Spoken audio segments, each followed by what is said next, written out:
A lot of small businesses are going to incur startup expenses and initial type expenses because they need to go out and buy equipment. Maybe they need to go out and buy furniture for their office.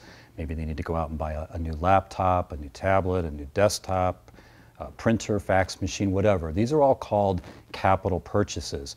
And the reason that they're capital purchases or capital assets is because their useful life is going to last more than 1 year, or hopefully last more than 1 year. And so unfortunately, the tax law requires us to depreciate these items over 5 or 7 or maybe even a longer period of time rather than taking the expense up front.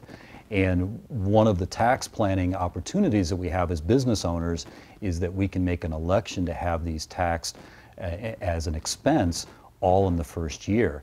Or we can claim what's called bonus depreciation, which also gives us a really big upfront tax deduction.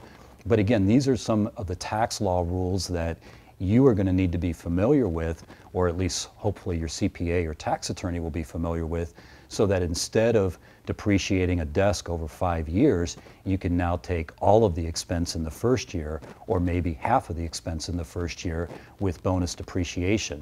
Unfortunately, this law changes quite a bit, so you're going to need to check out the IRS website or come back to the Tax Organizer app to be able to see what the current law is.